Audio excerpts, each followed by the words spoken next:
E aí, povo de cinema, preparados? Seja bem-vindo a esse bate-papo de cinema.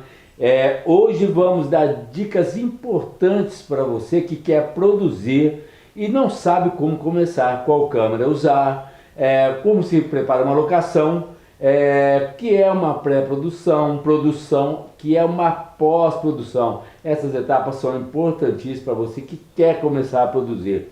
E eu sou o Tom Gomes, sou diretor do filme Escritor, que foi contemplado na Lei Aldir Blanc aqui em Jacareí, né, no edital Diversidade, né, em atendimento à Lei 14.017. E uma dica importante para você que quer produzir, que quer trabalhar com cinema, você tem que entender que o cinema é um meio de comunicação, correto? E como todo meio de comunicação, ele necessita de uma linguagem para se comunicar. Então você tem que entender em que momento a etapa do seu projeto audiovisual vai acontecer. Isso é as dicas que vamos passar hoje aqui para você. E mais, convidamos 3 feras do audiovisual que vão passar dicas, né, fundamentais para nós que trabalhamos com cinema e também para você que está se iniciando e para você que também está produzindo, ok? Pega um caderno, anota aí o que eles vão dizer para vocês, tá bom? E antes de apresentar essas 3 feras, eu quero deixar um recadinho para vocês. Esse cenário que vocês estão vendo aqui, maravilhoso, eu amei esse cenário, entendeu? Eu, no final do bate-papo, vou mostrar para vocês esse cenário e mostrar como que você pode colocar a sua cena num cenário como esse ou num cenário que você queira colocar que esteja dentro do seu roteiro, ok? Você quer colocar a sua cena dentro de um rio, em cima de uma montanha, em cima de um prédio, nós vamos mostrar para vocês como é que faz isso. E também para você que vai até o final, você que vai se inscrever no canal do Cine Clube. No final também eu vou sortear essa camiseta da Tom Produções para você, ok? E agora vamos apresentar essas 3 feras. Primeiramente vamos apresentar o Vitor Fisch, que vai falar da pré-produção. Ele vai falar de um tema importante da pré-produção, que é o roteiro. Entendeu? E a pré-produção, claro, não é só o roteiro, mas é a parte mais importante da pré-produção. Por quê? Porque na pré-produção, com o roteiro pronto, que você vai escolher a locação, os atores, o figurino, a iluminação. Então essa pré-produção, a pré-produção é importantíssima. E o Vitor Fisch vai colocar para nós de uma maneira muito clara como que se prepara um bom roteiro, ok?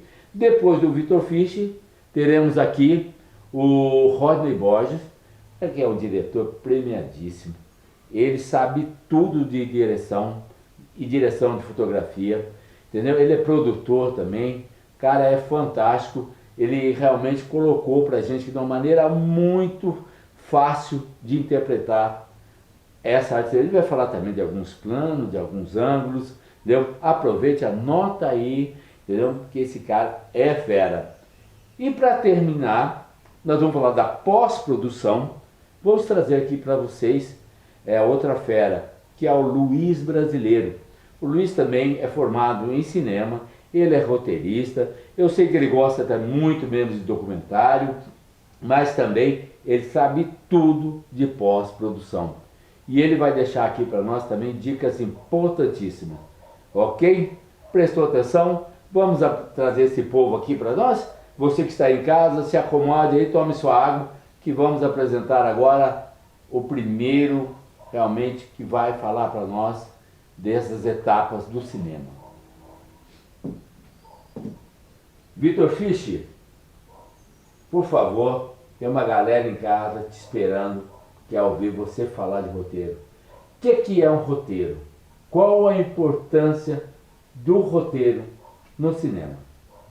Olá, eu sou Victor Fisch, sou roteirista, produtor cultural e vou falar aqui um pouco com vocês sobre roteiro, a pedido aí do meu colega Tom Gomes. Um abraço ao Tom. Bom, o roteiro, eu acredito que o roteiro é a coisa mais importante de um filme e a coisa mais importante para se promover e se desenvolver no nosso cinema aqui no Brasil. Por quê? Porque as ideias originais, a forma como é pensada a estrutura, como é pensado a dinâmica de um filme, ela consegue arranjar soluções mais simples para a realização e é o que move uma pessoa a assistir um filme, né? Sei que existem os filmes de efeitos especiais, que as pessoas vão ver só porque querem ver efeitos especiais, mas no geral o que te mobiliza para assistir um filme é o seu nível de engajamento com o personagem, com aquela história, com como aquilo como aquilo acontece, né? Se fala muito aqui no cinema brasileiro que a gente deveria investir em roteiro como fizeram, por exemplo, na Argentina. O cinema argentino é um cinema muito mais simples em termos de produção, mas é um cinema mais rico em termos de roteiro. São personagens interessantes, com suas histórias que podem ser banais, mas que engajam com o público, né? Temos vários exemplos do cinema argentino, como O Filho da Noiva, Nove Rainhas, enfim, tem diversos casos aí, que são filmes que, né, você não precisa de grandes coisas, não é um filme de época, não é um filme que você tem que, enfim, fazer uma grande viagem, filmar na Amazônia, filmar sei lá o quê. São simplesmente personagens urbanos com suas crises. E o que faz de um roteiro um bom roteiro? Bom, a base essencial de um roteiro é o conflito.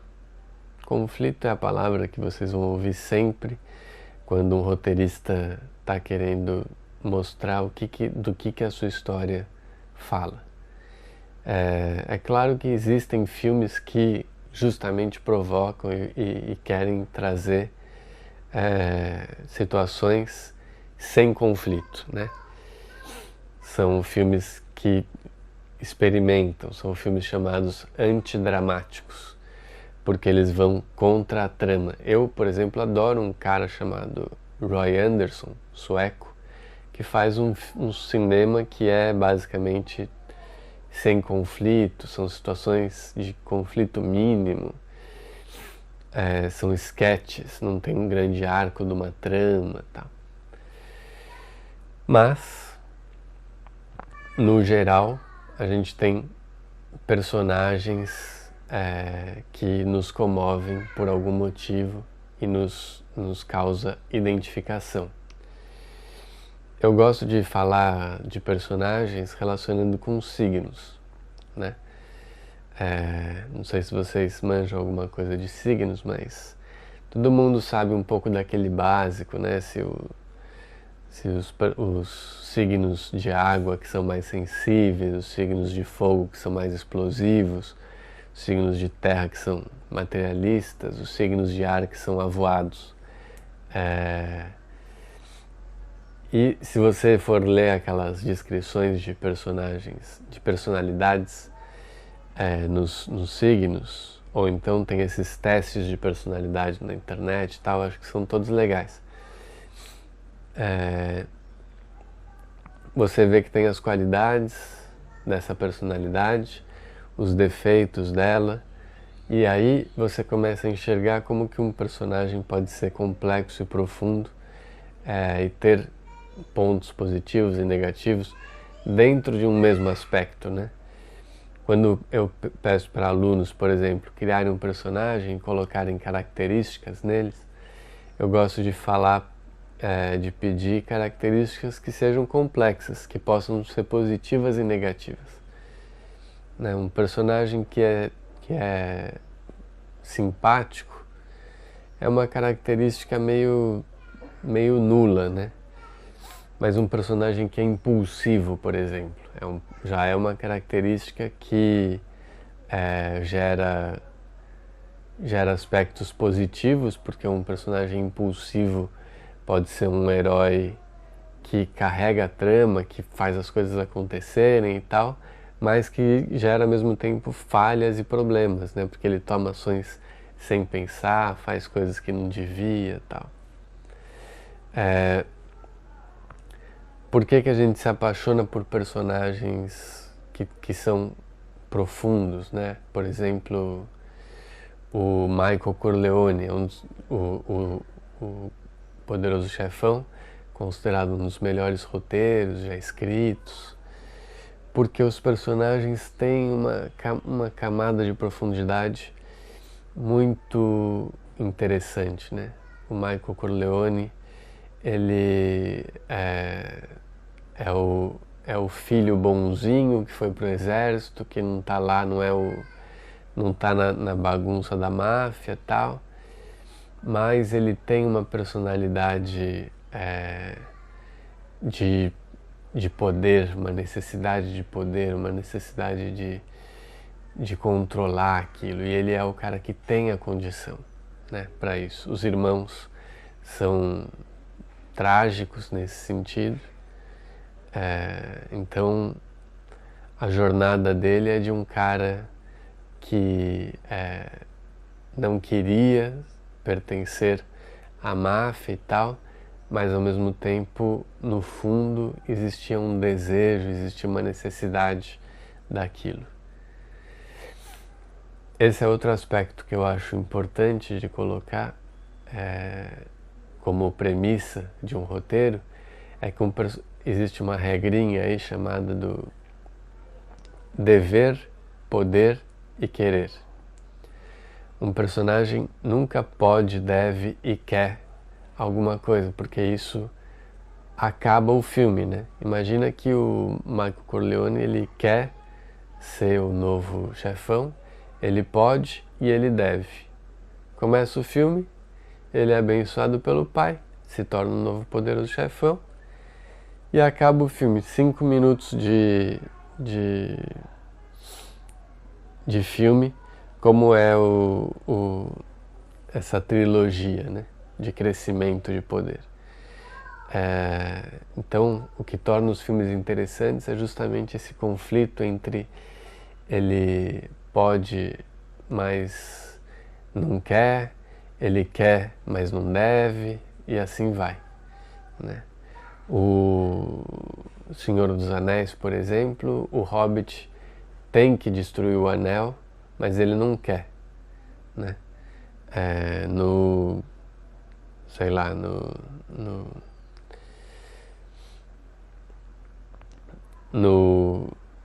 Central do Brasil, a gente tem uma personagem que é a Fernanda Montenegro, que não quer fazer a viagem com o menino, levar tal, mas é o que ela deve fazer.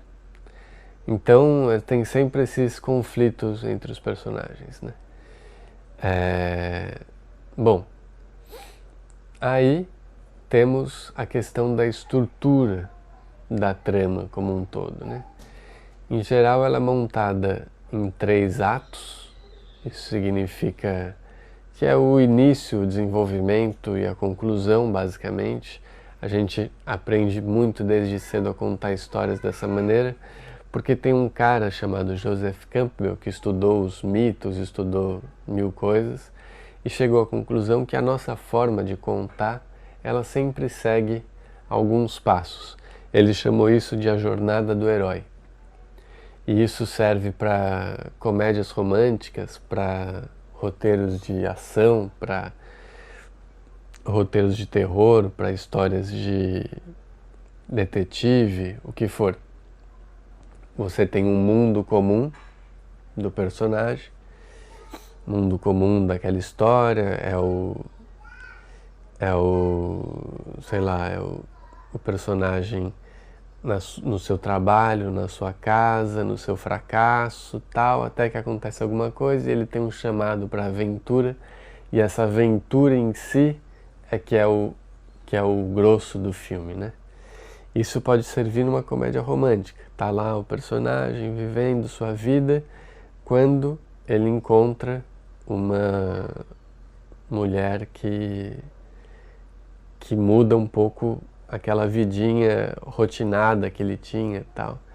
E aí ele começa vamos dizer que o cara é todo organizado, rotineiro, e ela é uma aventureira, quer fazer coisas, e ele tenta ir atrás, e eles partem numa aventura de relação, e no final se decide se segue ou se não, se eles voltam para aquela vida da casa dele e ela vem, ou se ele muda e se transforma.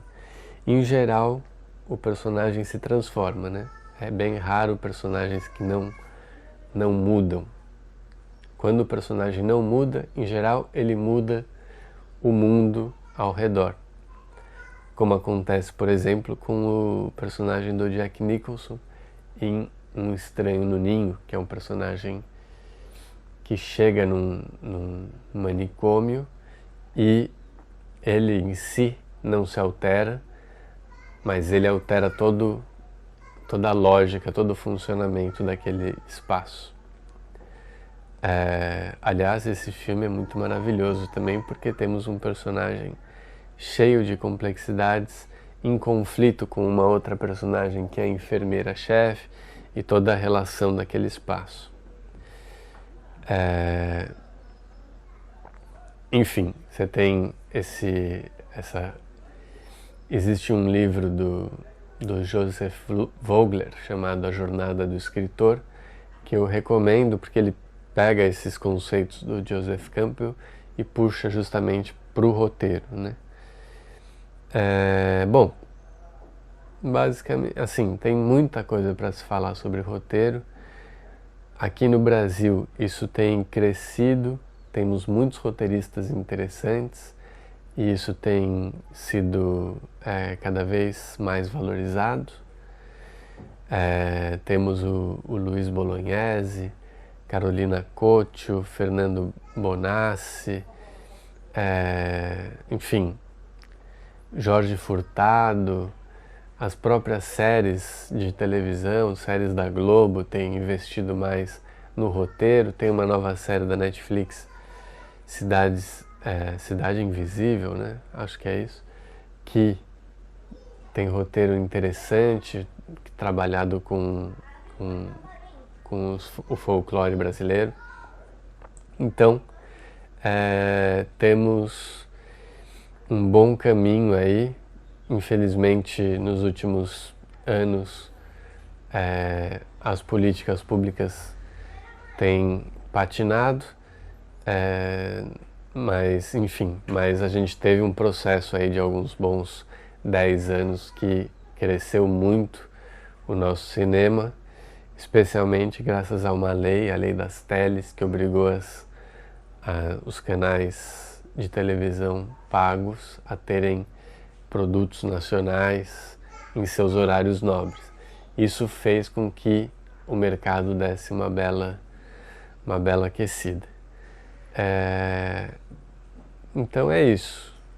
Fico à disposição também para qualquer coisa. Estamos aí no mundo das redes sociais e tal. Um abraço a todos. Obrigado, Vitor Fisch. Gente, entenderam o que ele falou? Vai escrever seu roteiro agora? Eu vou escrever o meu do jeito que ele falou. Pode ter certeza que você vai fazer um grande filme. E agora vamos falar da segunda etapa, que também é muito importante, é a produção. É nesse momento, gente, que todo aquele planejamento que falamos na pré-produção, agora vamos colocar na prática. Quando você coloca a câmera, já está no cenário que você escolheu, o ator está ali, câmera ligada, microfones ligados, é a hora que realmente eu gosto muito. É quando você vai gravar a primeira cena, né? Quando você diz cena 1, take 1, gravando. E para mostrar para nós como faz isso direitinho, sem erro, Rodney Boys. Rodney Boys, o que é a fotografia para o cinema? Qual a importância da fotografia dentro de um filme? Conta aí para nós.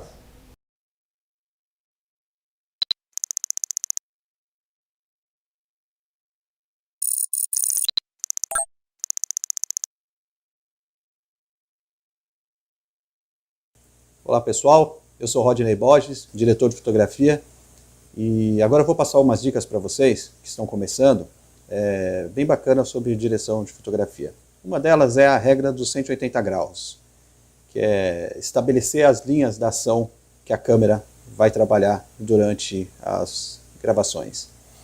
É muito importante isso. Eu vejo que alguns filmes curta-metragens bacanas, às vezes, que eu vejo, né, fotografia bonita, tudo, mas peca cruzando a linha dos 180 e dando pulo, e isso muitas vezes afeta na edição, que o editor fica sem opção se você fizer algo nesse sentido errado. Então, vamos lá. A gente tem aqui dois atores, né? O que você faz? É importante você fazer isso antes de você ir para o set de gravação, estudar as cenas e colocar num papel mesmo e já fazer esse desenho das linhas de ação. Para quando você chegar lá, você leva esse papel, esse rascunho, né? E aí você acaba lembrando e fica mais fácil para você trabalhar. E todo mundo que está no set saber como que vai ser, para onde que a câmera vai andar, né? Então isso é bacana. Vamos lá. Então, chegando no set, você vai imaginar uma linha de ação imaginária, né? Claro, né? Não vai dar para fazer essa risca no chão, mas você tem que ter isso em mente, né?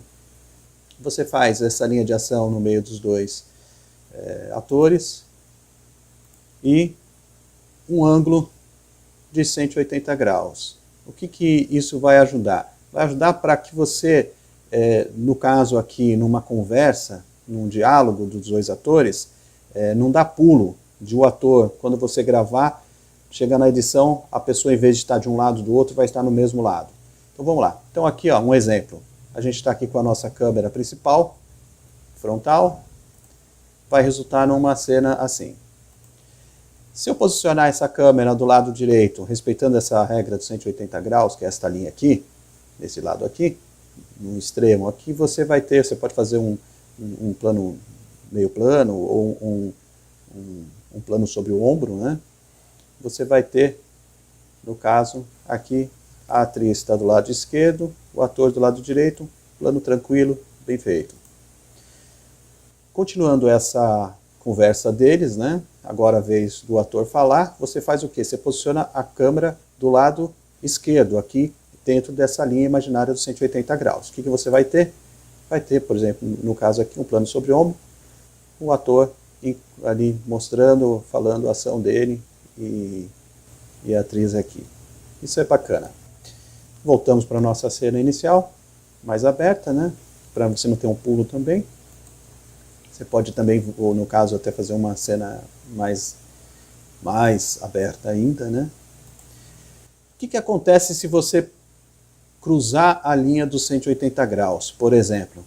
Passou com a linha tal, vamos lá ver o que vai acontecer, né? Vamos iniciar aqui do começo. A gente tem aqui o nosso plano aberto. Aqui seria o comum, a fala dela, a câmera posicionada corretamente aqui do lado direito. A gente teria esse plano aqui. O que acontece agora se a gente cruzar a linha e colocar essa câmera do outro lado para gravar o ator falando. Olha só o que vai acontecer. Ele vai acabar ficando aqui, ó, do lado esquerdo, sendo que era, no take anterior, era a atriz que estava aqui no diálogo falando do canto esquerdo. Então, isso vai causar o quê? Olha lá, pessoal. Ela está aqui do lado esquerdo. Os dois ficariam do lado esquerdo se você cruzar essa linha imaginária, né? Então, isso é um erro. Na hora de edição, se você não perceber isso na hora de gravar, você vai ver que na hora de edição você vai falar, puxa, e agora? Os dois estão do mesmo lado. Não dá para você inverter, porque o cenário, no fundo, vai ficar invertido também, né? Entendeu? Então, o certo é gravar tudo corretamente lá na hora de filmar. Por isso que é importante você fazer esse plano antes no papel, você posiciona lá, você traça como que a câmera vai andar, se vai ter traveling, se não vai ter um steadicam, como que você vai trabalhar, você tem que ver isso tudo antes para você sempre ter isso em mente, né? Como que é o correto? O correto é isso aqui, gente. Cada um de um lado, tá? Vamos lá, então. Agora vamos complicar um pouquinho mais, né? Vamos colocar, então, uma terceira pessoa. Então, a gente tem aqui os 3 atores. Como que a gente faz essa linha? Você faz duas linhas distintas aqui. Uma linha azul aqui, que você vai estar usando para fazer esse ângulo dos 2 atores aqui, e a outra. Vamos mostrar aqui como é que fica. É bem legal isso aqui, gente. Isso aqui é importante na hora antes de gravar, você fazer essas linhas para todo mundo ter certeza do que vai acontecer lá na hora de gravar.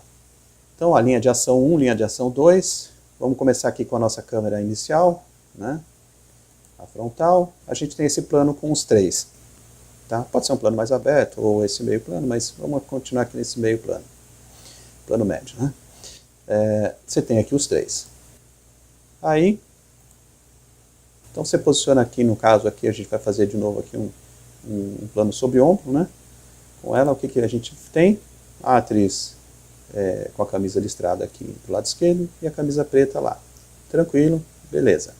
Agora, como que ficaria para pegar o contrário, né, dela? Você posiciona, tá vendo ali, ó? Usando essa regra aqui, nesse ângulo, você posiciona a câmera lá do outro lado, sem cruzar a linha, e você vai ter o resultado que é o correto, tá bom? Ela continua do lado esquerdo, a moça listrada, e ela continua, a atriz de camisa preta continua do lado direito. Isso que é importante sempre estar focado nisso. Aí agora, no caso, a gente volta para o nosso plano aberto, porque ela virou agora para conversar com o rapaz, o ator do lado direito. Como que seria isso? A gente inverte então agora, sem essa linha de ação desses dois, do ator 2 com o ator 3. Então, você faz essa linha aqui, esse ângulo, para poder encaixar a câmera. Então, vamos lá, começando por ele, que vamos supor que na câmera aberta ela começou a falar com ele, e aí vai ter uma resposta dele. Então, você posiciona a câmera lá do outro lado, para pegar aqui o ator, a reação dele ou a fala dele. Então você vai ter aqui, ele vai estar do lado direito, ela continua do lado esquerdo agora. Mesmo porque, entre os 3, ele está do lado direito lá na cena aberta, né? E depois o contrário aqui, para a gente pegar agora o diálogo dela, né? Então você posiciona aqui, também a gente está aqui tratando como um plano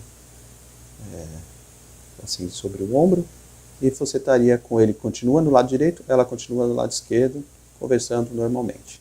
A gente volta para o nosso plano aqui, aberto, né, para mostrar. E agora sim, eu posso quebrar essa regra? Sim, você pode quebrar essa regra desde que você... É importante você conhecer a regra para você quebrar ela com consciência, né? A gente vai falar um pouquinho mais para frente como os motivos que a gente quebra essa regra. Mas uma coisa bacana que dá para fazer, vamos supor que você tem agora aqui, nessa cena, a gente vai ter... Eu quero mudar o ângulo, porque vai acontecer uma outra ação do outro lado, né? Então aqui eles estão conversando. Como que a gente faz? Uma das coisas bacanas que a gente que faz, isso é bastante utilizado, principalmente hoje, nas séries, tá? O pessoal com a câmera no ombro ou no stead, você acaba, é bacana fazer isso, você cruzar essa linha aí com consciência, só que você cruza na cena, você passa por trás, com a câmera por trás deles, né? Vamos mostrar aqui. Vamos supor, começou aqui o nosso plano, você posiciona a câmera aqui, aí você anda, olha que bacana, você anda com a câmera e vai mudando o ângulo. Isso não deu um pulo, você cruzou a linha para você mostrar que ia acontecer uma outra ação lá, né? Então, e o que está acontecendo nessa ação? Está chegando um outro personagem agora aqui na nossa história, né? E aí começa tudo de novo, né? Aquela conversa de 3, só que agora o ângulo invertido. Então a gente vai repetir a mesma coisa, né? Para não cruzar as linhas. Você só faz a marcação, então, agora da linha de ação invertida, né?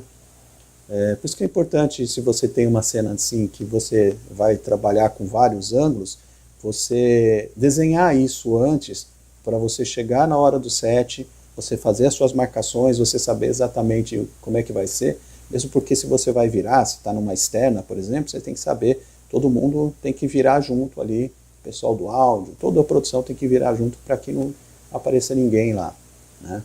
Então vamos lá. E aí aqui é o contrário, é a mesma coisa, só que no ângulo contrário, né? Então a nossa câmera ali estaria mostrando aberto, os 3 personagens, a moça está conversando ali com o outro ator. E aí vem a reação dele no diálogo. Você vê aqui que a gente acabou, então, a gente fez as duas linhas, né, amarela e azul aqui, a linha do ângulo, para você não cruzar a linha. E temos, então, a fala dele aqui com ela. Ela continua no lado direito, dos 3, agora, né? Antes ela estava no lado esquerdo. Como a gente mudou o ângulo, agora ela virou pro lado direito. E aí o outro personagem ali conversando com ela. Legal, né? Então agora invertemos a câmera para o outro lado para pegar a reação dela. Então, a gente vai ter tranquilo aqui. E vamos lá. A gente faz uma cena aberta aqui, você pode fazer isso também, que é bem legal. E depois continuar agora, porque vamos supor que a caveirinha ali falou uma coisa com o ator 2, e aí o ator 2 a gente vai pôr ele em plano. E aí continua a conversa aqui dos dois. Tá? Um take que é importante, às vezes você, quando vai fazer esse tipo de coisa, tem os takes frios, neutros, que a gente fala, né? Neutros, para você poder cobrir alguma falha na edição. Tá? Então aí, aqui no caso aqui, a mulher da caveira chamou ele, aí você põe ela lá. Legal? Uma outra situação também interessante para a gente trabalhar é o seguinte, a questão da continuidade de uma cena, né? Você usar essa regra. Então o que acontece? Vamos supor que a pessoa está entrando em quadro, passando aqui, andando do lado esquerdo, ela vai sair para o lado direito da câmera, do quadro, né? Então, ele está andando, ele começa a andar aqui e sai pelo lado direito. E depois a mesma coisa, ele sai do lado esquerdo e continua andando. Tá? Isso é uma sequência para uma cena que a pessoa está correndo, andando ou caminhando num lugar que ela vai direcionar. O que acontece se a gente inverte faz essa confusão, né? Tem muita gente que acaba virando o ângulo e cruzando, né, a linha, e aí acontece isso aqui, ó. A pessoa começa a caminhar da esquerda para a direita, de repente ela está da direita para a esquerda, aí ela entra daqui para lá, como se fosse ao contrário, subindo e volta para lá. Então, assim, isso é uma coisa que eu tenho visto bastante assim nos filmes, principalmente nos curta-metragens, né, que o pessoal se perde um pouco nisso. Então é a mesma coisa, você traçar essa linha de ângulo, né, para não acontecer isso. Bom, posso quebrar as regras? Sim, você pode quebrar propositalmente isso. Quando que a gente faz isso? É para criar essa tensão de desequilíbrio, né? Vamos supor que o cara está perdido, ele está bêbado, drogado, sei lá, alguma coisa assim, ele tomou uma pancada na cabeça, ele ficou desorientado, aí sim você quebra isso para dar essa desorientação. E é até legal você, às vezes, você juntar com isso um plano de câmera, que, por exemplo, é um plano holandês, que você pega o quadro, você põe a 15 graus, assim, você vira a câmera a 15 graus, para dar a linha vertical ficar desorientada também. Isso combina bastante com isso. Se você quebrar, aí sim, você quebra a regra do 180 consciente para passar essa parte dramática, assim. O ator ele toma um tiro, explodiu uma bomba, ou está desorientado. Ou então ele na hora que ele está fazendo uma luta, você também quebra para o cara bate de um lado, aí a câmera cai para o outro, como se estivesse desorientado. Aí sim você quebra e você não vai ter problema, tá bom? Para dar essa sensação mesmo de desequilíbrio. Né? Esse aqui eu peguei da internet, que é muito interessante, um dos casos bem legais, né? Esse personagem, ele tem dois, não sei se vocês lembram, ele uma hora tá bonzinho e outra hora ele tá bravo. Né? Ele tinha duas personalidades no mesmo personagem. Né? Se você reparar nesse filme, toda vez que ele está do lado esquerdo da câmera, é o mesmo personagem, ele está raivoso. E aí toda vez que ele está do lado direito, ele acaba ficando bonzinho, porque ele conversa com ele mesmo. Ele, meu Deus, tal. E aqui, não, você tem que fazer essas duas personalidades dele. Então isso é um exemplo de como quebrar a regra e mesmo assim ainda ter algo bem interessante, proposital para passar essa coisa. Uma outra também aqui é o Kubrick, né, com o Iluminado, que ele estava todo desorientado aqui, o ator, né? E aí, olha só, ele está do lado esquerdo, e aí o plano sequente da sequência desse, olha só, aí ele está do outro lado, ó. Ele pula, você vê que ele pula, ele deveria estar no mesmo lado. Aí você tem o pula. Mas isso aqui foi proposital justamente porque ele estava todo confuso, ele estava meio maluco aqui, né, Iluminado. Então é isso, gente, tem essa parte aqui.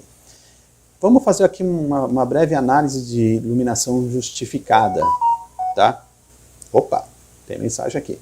Isso é uma coisa também que peca bastante aí nos filmes que eu vejo.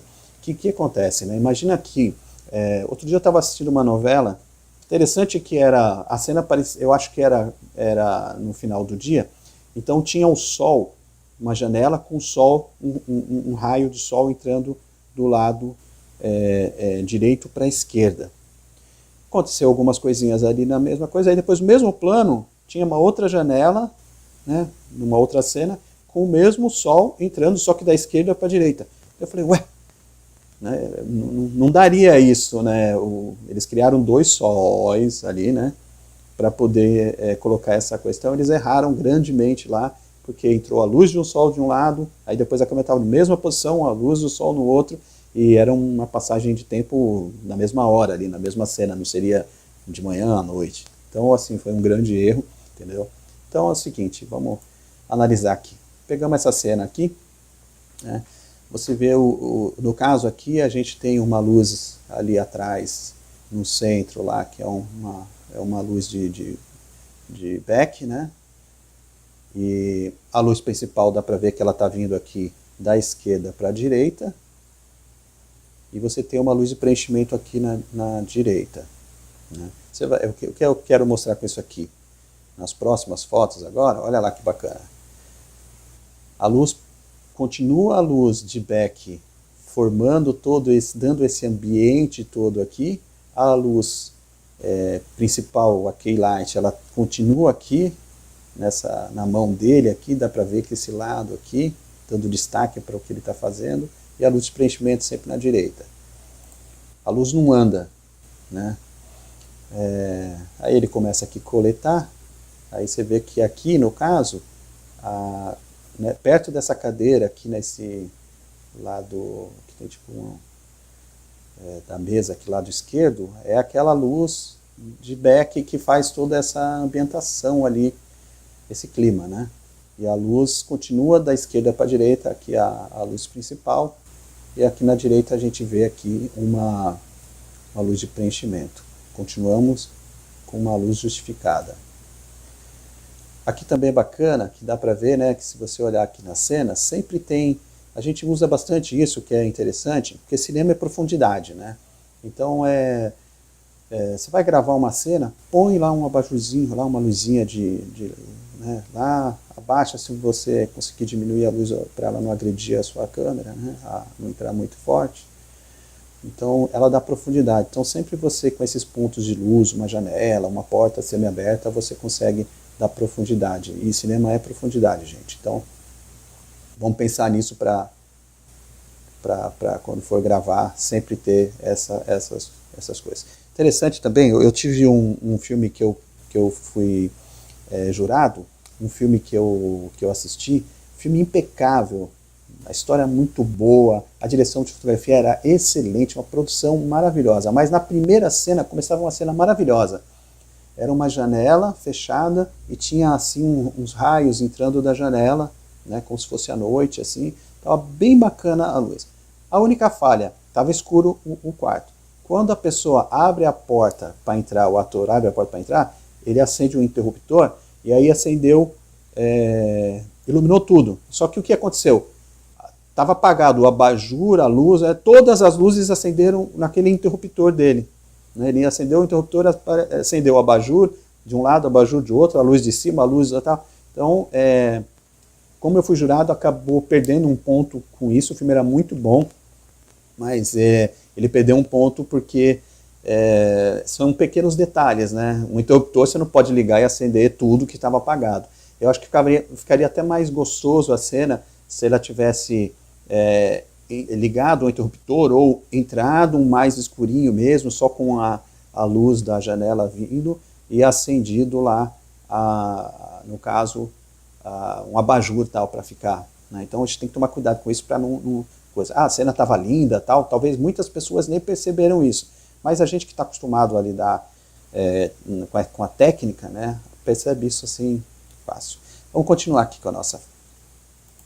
Olha que bacana. Bom, vamos lá. Iluminação para cinema. Vou dar aqui uma bem rápido mesmo, que a gente pode, né, você pode estar no estúdio e tal, mas acho que o caso aqui é o que a gente pode usar, o que você tem de iluminação que você possa usar dentro do seu orçamento, né? Então você pode até desde pegar os kit AR ou os Dedolight, que são caros, mas se não você usa o que você tem, né? É claro que é sempre importante você usar lâmpadas profissionais que sejam de 5.500 kelvins e também tenha um IRC, que é o índice de reprodução de cor de 90, que seria o ideal, 90 a 100, que são as melhores, né? Vamos lá. Isso é uma outra coisa que a gente pode explicar numa outra oportunidade. Bom, preparando o set, vamos lá. Iluminação de 3 pontos, que é uma iluminação básica, tá, gente? É uma iluminação standard, que a gente fala. Que é o seguinte, se você já fizer essa iluminação dentro do seu filme, você já vai estar bacana, né?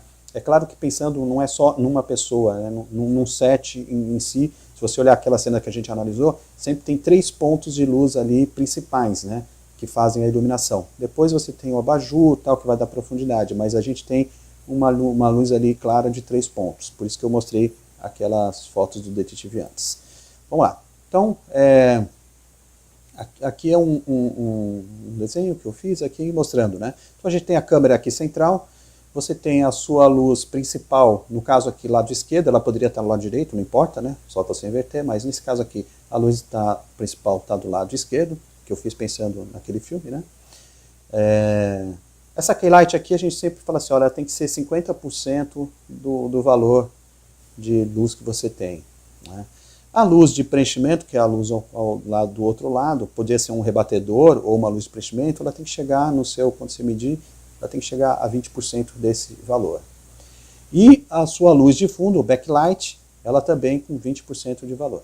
Tá? Esse aqui é conhecido como uma luz de 3 pontos. Isso aqui você vai estar bem legal, se fizer isso aqui vai ter uma luz bacana. A gente vai avançar um pouquinho mais explicando outras coisas. Ok? Vamos lá. Aqui é uma outra, só que agora a luz, o back aqui, em vez de estar cruzado, ele está bem atrás aqui dela. E essa luz de fundo, ela poderia ser uma janela, como aqui, ó, eu estou usando aqui, eu usei só uma janela, na verdade eu estou sem iluminação aqui, porque eu estou não estou no estúdio, mas eu acabei utilizando essa janela aqui, ó, para dar esse recorte, né? Então poderia ser esse backlight aqui, ou uma luz de preenchimento, uma janela, por exemplo, né? Então é uma questão de escolha, você tem que entender que você tem que ter esses pontos de luz aí. Vamos lá. E aqui uma cena mostrando aqui, ó, como que funcionaria, tá vendo? Ó? Do lado esquerdo aqui é a luz principal, K-Light, a luz de preenchimento está aqui, ó, suave, desse lado, e a luz de background dá para ver ali que está iluminando, dando profundidade nessa cena. Né? Uma outra coisa também aqui é o ângulo de 45 graus que a gente fala, né? Então o que é isso? Para você ter uma luz, você vai pôr um spot, a câmera está aqui na linha dos olhos, por exemplo, do ator, né? E a luz principal, você põe ela a 45 graus, uma altura de 45 graus e 45 graus de distância, que vai acontecer? Para não ficar aquelas manchas do nariz muito forte para cima ou para baixo, né? Então, isso aqui é meio que um padrão para você usar, para você ter uma luz boa. Então, você põe essa altura a 45 graus o spot de luz, ela vai fazer uma linha aqui, aí depois você vai vir só com um preenchimento desse lado aqui para não ficar aquela sombra e tal. Então assim, como eu falei, a distância, a altura de 45 graus e a distância de 45 graus é uma luz normal. Assim, uma luz que vai ficar bonita para você, a keylight principal para ficar uma luz bonita. Quanto mais você for para a esquerda, mais dramático fica, porque vai ficar mais sombra, não só do nariz, mas vai ficar esse lado aqui mais escuro, né? Vai ficar aquela coisa assim, ó. Entendeu? Aí, se a opção for essa para deixar mais dramático, você sabe que você pode utilizar esse recurso. Luz cruzada, né? Também é uma outra opção. Você pega 2 spots de luz e você faz aqui, ó, você põe atrás ali uma luz cruzada. Você vai utilizar a mesma luz da esquerda, que vai dar aqui um background no ator do lado esquerdo. Essa luz vaza um pouco para o outro ator aqui, iluminando o rosto dele do lado de cá, do lado esquerdo desse outro segundo ator. E se você fizer a mesma coisa do outro lado, você vai ter um preenchimento aqui atrás, né? Uma luz de back, um preenchimento, e a luz vai vazar aqui numa linha e vai pegar lá no ator 1 também. Então o que acontece? Isso deixa bacana também, que você tem uma linha, uma luz bacana para você estar trabalhando, uma luz mais tal. Aí depende se é uma luz forte, soft, como que você quer, uma luz dura, que a gente chama, né, que é para mais dramático, ou uma luz mais clean. Vamos lá. Storyboard, gente, eu acho que é importantíssimo, tá? Sempre eu falo, antes de começar a filmar, você pega, nem que seja bolinha, pauzinha, você pode fazer um triângulo assim com a bolinha em cima e 2 pauzinhos assim, né? Você fazer esses diálogos, esse desenho, para você, na hora de gravar, você olhar, puxa, agora é isso, então eu não vou cruzar aqui, agora é a hora que eu cruzo a linha, ou não vou cruzar a linha. Então, assim, é importante você sempre fazer um storyboard, né? E aqui é uma amostra aqui da Mulher Maravilha, né? Você vê aqui a continuidade das cenas, até dos planos, né? Um plano mais fechado, um plano de 2, volta para ela aqui, aí mostra o detalhe. O terceiro, o tiro 5 aqui é um plano que eles chamam de cowboy, que mostra assim, as armas, tudo dela, né? Então, assim, isso a gente pode falar numa outra oportunidade sobre planos, né, e câmera. Então, assim, isso aqui é o storyboard, isso é para a gente poder ter. Bom, é importante você sempre definir a equipe, né? Quem faz o quê, isso tudo, né? Quem que vai estar olhando para que você faça todas essas coisas corretamente, né? Dentro da sua coisa. E é isso, gente. Então, espero que vocês tenham gostado dessas dicas, e com certeza a gente vai ainda com o pessoal de Jacareí aí fazer um workshop, quem sabe presencial, né, quando passar toda essa pandemia aí, e aí sim a gente vai conseguir explicar direitinho para vocês, assim. A gente pode falar, acho que nos próximos assuntos, que eu gostaria de falar para vocês, o plano de câmera, né, quais são os planos, né, e quando utilizar eles, né. Quando você sai de um plano, de um close, um plano médio, um plano cowboy, um plano aberto, quando você usa um, quando você usa outro, e quando você sai de um e passa para o outro, que é certo, o que não fica bom.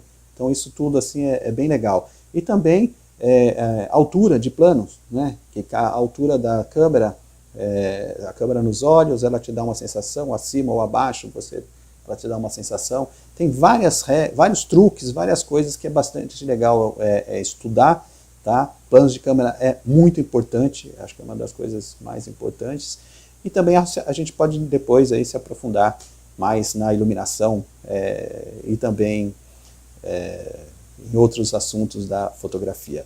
Eu não falei nada sobre câmeras ou então sobre os spots de luz que tem no mercado aí para a gente usar, porque a gente ia tomar muito mais tempo, né? Então é isso aí, pessoal. Obrigado, até a próxima.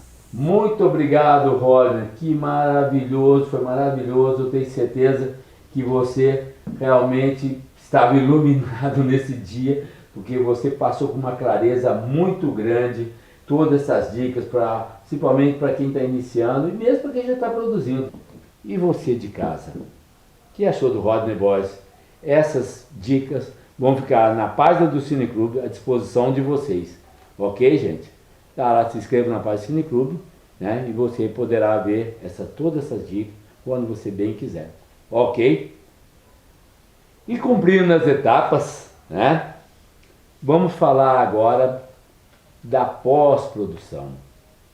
E para trazer todas essas informações, essas dicas para a gente, nada mais, nada menos vai estar conosco agora Luiz Brasileiro, que é formado em cinema, ele é roteirista também. Eu sei que ele gosta muito mesmo do documentário, é um documentarista. Por isso, e ele também é um editor, né? Ele edita, ele monta também, e vai trazer para nós boas dicas aqui, ok? Luiz Brasileiro, o que é uma montagem? O que é uma pós-produção?